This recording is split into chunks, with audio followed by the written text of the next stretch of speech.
This is James Luxon, delighted to join once again with Ben, the Bane Davis. Ben, how are you, sir?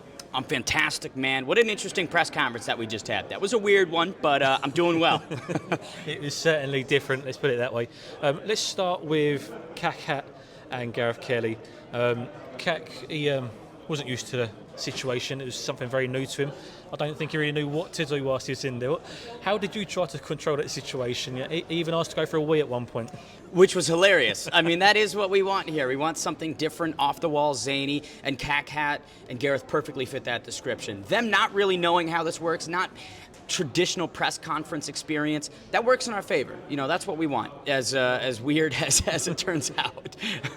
For Gareth, obviously, Bad Boy Chiller Crew, they performed in Newcastle, so he's gone from performing to being in a ring on Saturday night. A bit of a whirlwind situation for him, I suppose. With that fight, how do you see it? Obviously, they're both new to the game, they're new to the sport. I see on social media with Gareth, he's got family, younger cousins, nephews who box. So it's sort of there in the family a little bit. How do you see this one playing out? I think experience non-existent on both sides. Their instincts are going to take over. We're going to see swinging. We're going to see wild strikes. Again, it's not going to be the highest level boxing, but that's not what we want, and that's not what we're telling people. We want entertainment, which is what they're going to deliver. And for Gareth, he's got such a good story. This was a weight loss journey for him, man. He was getting up there with the performing and touring over the last 5 years. He was telling us that, dude, I ballooned up. So this excuse, this motivation to get him inside the gym was really impactful, and that's what this is all about. You know, we want people to have a good time, and Gareth is having a good one. And he certainly looks in good shape as well. He looks better than he has done before. Like I mentioned, the touring, he's blown up a little bit. Yeah. In terms of the other aspects of boxing and training and boxing for the mental health and for just health in general, obviously it's a massive plus and positive for these guys on the card. Completely. No, completely. I think training any combat sport is a must for most people, because you can just kind of find yourself at times mentally stuck in the middle of a lake without an oar, right? And I think boxing gives such a wonderful outlet to so many. And for a guy like Gareth, who creatively is firing on all cylinders, if he physically is feeling like he's firing on those same cylinders, it might help his music, right? It might spark his creativity a little bit, hitting that heavy bag. Absolutely. Let's talk about Adam Brooks and Gavino. Yeah. Adam Brooks, you mentioned in the press conference, a veteran of Misfits. It's his third fight with the promotion. 1 win, 1 loss. It's been a bit of a rollercoaster for him so far. And he said himself in his last fight at King Kenny, there was levels, and he found that out the hard way. With this fight, is it the right step for Adam to go back to a newbie, or is he going a bit too far out of too below his level, and to work his way back up? Ultimately, I think the only person's insight on that one that matters is Adam's, and he feels that this is the correct move for him. I agree, Gavino is very green, but with that comes risk, right? If Adam loses to Gavino, there really is nowhere left for him to go competitively, right? So, you know, I don't know. I think, yeah, the experience gap that favors Adam, but man, at that age, you know, and size, one punch really changes everything, right? So for Gavino, I know he's coming in, he's doing a lot of joking, but I'm expecting that wild guy to turn a switch, flip it on, and if Adam gets caught, this could be it. Let's talk about the Prince Sami Hameds, and he's fighting Ziggy Johnson. I mean, this could be a sleeper on the card, really. This could be a good fight to unfold. Candidly, I disagree a little bit. I think Zach is a wonderful guy. I commentated one of his fights several years ago at Flex Fight Series. He's a very, very good dude. But, you know, you look at the record and you have to know what might happen on Saturday night. Sammy is a very dangerous guy. He's an excellent boxer. That was displayed against Jesse Clark.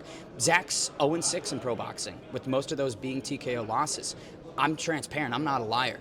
I can't sit here and be like, man, this could be a fucking sleeper. This could be this could be that. You know, Zach's up against it. And if he wins here, it might be one of the biggest upsets I think I've ever seen. But again, he's a great dude, and he's here, and that's what matters. With Sammy, is Sammy almost too good for the influencer scene?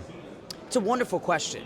I think he exists in this gray area where, you know, he is maybe a little bit behind a pro career, a pro start, but you know, he very much fits this scene. He's got the look, he's got the chops on the microphone, but I do think that after this one, we might very quickly see him at the top of influencer boxing, taking on some of these more experienced guys and that upper echelon. Got to mention Sammy's dad in the Prince Naz. He would have been made for Misfits, wouldn't he? He would have been too good for Misfits, man. he would have killed all our guys. Boxing-wise, maybe, but character-wise, he would fit right in. 100%. And that's why it's so special to have Sammy here. You know, we get the bloodline. We get through Sammy what Naz could have been like presentation-wise within this scene. So it's wonderful. Prince Nassim was there in Dublin. I don't know if he'll be in Manchester. I hope so, because seeing him ringside is just pretty cool. Let's move on to the women's title fight, Carla Jade and Melanie Shaw. Melanie very confident. You know, Carla was saying that she said she's going to knock her out, and Carla feels like Melanie is writing her off almost, fairly soon into this, and a bit of disrespect Carla Jade felt as well with the virtual face-off and the bits and pieces, and even in the press conference you could see there wasn't too much respect there for Carla by Melanie, but talking over her, by even in the face-off wouldn't look at her, etc. What do you make of this, and what do you make of the approach by Melanie? Melanie, I think, said a lot of the correct things there. You know, she does have the bare knuckle edge, which, as someone who's gone in there myself, that sets you apart. That cuts you from a different cloth, and she's done it 4 different times. So for Carla to proclaim, I'm going to stop Melanie Shaw, I don't see that necessarily occurring. And for Carla to ask for this and to call out, hey, I want a bigger opportunity, ma'am, give it to me, she has got stones. You know, there is an integrity, there is a determination within Carla Jade that I love to see. But it's a weird time where the champ, I think, might be an underdog against a very game Melanie Shaw. So for Carla Jade to seek out this opportunity tells me that she believes she's got something over this BKFC star. But I don't know. Again, I think Carla Jade might be the underdog coming into this. If Melanie does win, obviously with her bare knuckle background, as you mentioned there, how far can Melanie go in Misfits? To the moon. I think Melanie Shaw can go to the moon, like most people that come in here, and especially if you're equipped with a title, right? Taking out a girl like Carla Jade, who just beat Nikki Rue, I think establishes, listen, the lightweight female division is one to watch. And, you know, we've had Crystal Pittman come through before, Jenny Savage, a BKFC star, so we are seeing this bare knuckle wave come through Misfits, and Melanie is just one of the latest. But I will say this, a lot of those people didn't win in Misfits, right? I was almost surprised by that at points. So if Melanie's able to get that victory, get the belt, show that these bare knuckle fighters can put on the gloves and be successful, I think, yeah, that'll usher in some excitement for one. I think they're, what, 125? Is that the lightweight? Oh, wait. 126. 126? Yeah. Either way. It's around that area, isn't it? I should know. Wade Plemons and the Messiah Warrior, I mean, you said in the press conference yourself, we did not expect to see Wade Plemons on a Misfits card in the ring, never mind commentating on a microphone.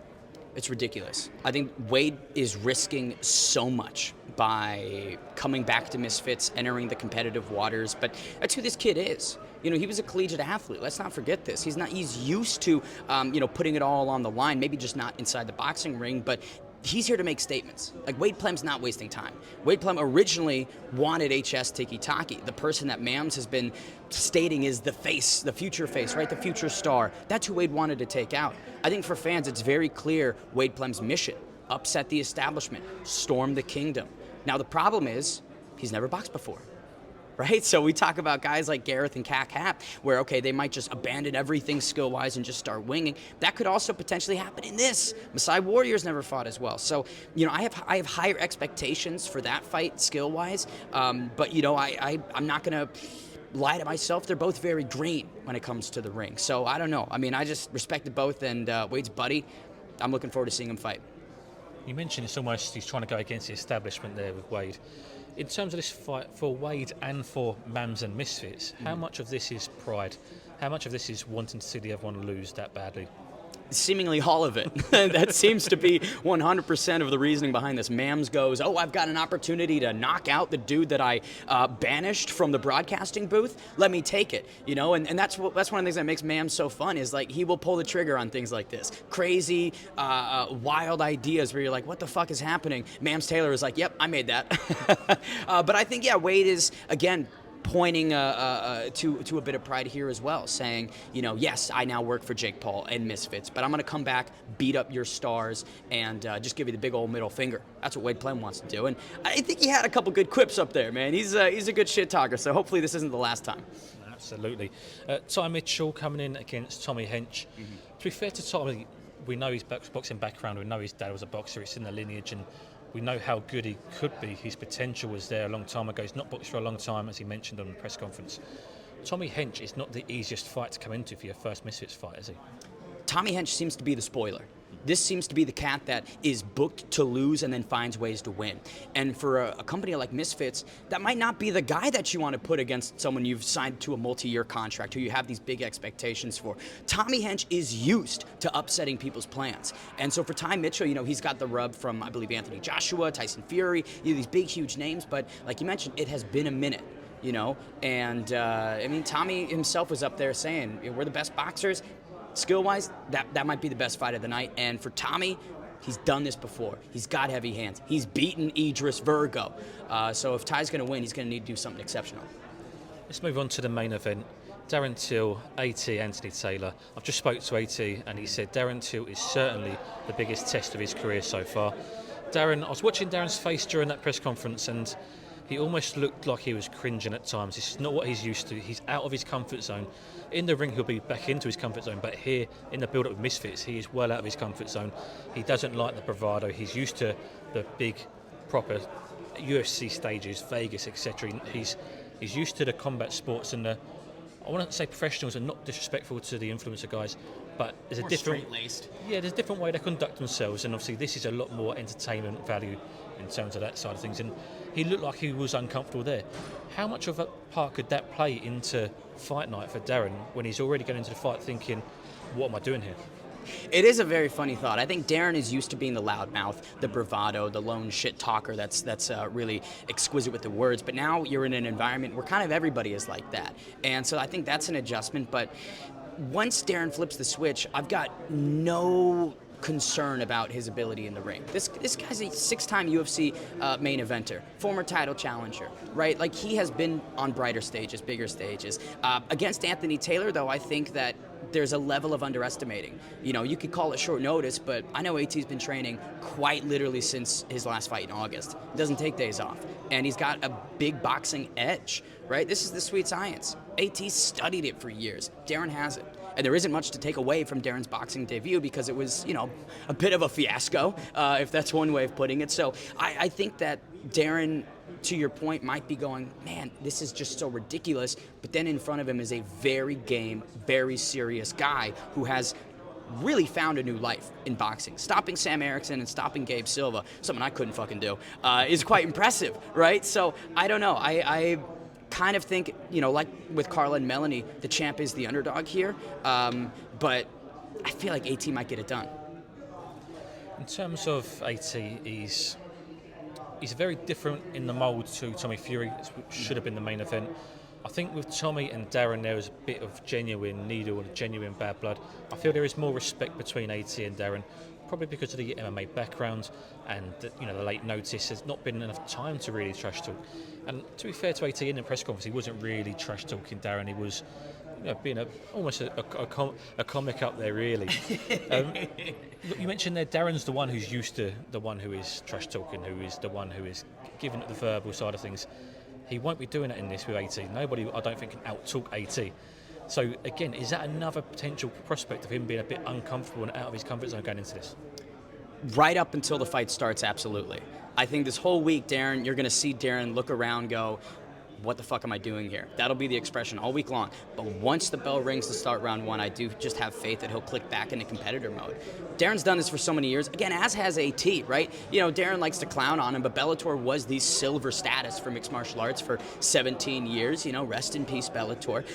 And he did have a bit of success there, right? Not the greatest mixed martial artist, but, Anthony Taylor has been within the fight industry for so many years that... I don't know. I think Darren discounting him a little bit, again, speaks to underestimating him. But I just don't think that that's going to play into the fight. I think Darren's a southpaw, and that's going to be the most weird angle for AT. But once the fight starts, you're going to see a pretty high-level boxing match. Well, relatively high level. It's about boxing experience, because AT is the more experienced in glove boxing than Darren. As we mentioned, Darren's had his debut, and it was a shambles. I've seen Darren in the gym a few times, and he does look good in training. But what happens in the gym is different to what happens on the ring on the night. Because Darren is also used to the bright lights and the big nights, he won't be overawed by that. But in terms of experience, How can AT use that to his advantage? I think that we might see some shades of the old AT, not necessarily clinching as much necessarily, but like, those types of tools I would leverage. I would absolutely utilize. So I think that for AT, you don't want to get sniped by the left hand. So close the distance. Make Darren uncomfortable the first couple rounds by just sticking to him like glue. And, then maybe tee off. But, like, when you have the reach disadvantage and the height disadvantage that AT kind of has in this one, you want to use what won you those fights, right? Against the Salt Poppies, against the King Kennys. Now, Darren Till's significantly better than those guys. He's of a different cloth. So maybe he'll go out there and spark AT, and we're all going, fuck, we've burst the bubble of crossover boxing again. Why did we do this? But I don't know. I just feel like there is something different within Anthony Taylor recently. And it would be, I don't want to say it'd be great for crossover boxing if Anthony Taylor beats Darren Till, but boy, that would be something, wouldn't it? And just finally, I'm going to push you for a prediction. You mentioned Darren Till's probably the favourite going into this, but who do you think wins this? I think Anthony Pretty Boy Taylor gets it done. I'm not sure if it's going to be a TKO or a unanimous decision, but that is a lot of lopsided boxing experience that AT has, and I think that for Darren, you are a mixed martial artist. This is siloing you to one discipline. That doesn't really favor you in your first serious boxing match. So I shockingly am going to go with AT on this one. Bane Davis, always a pleasure. Thank you for your time.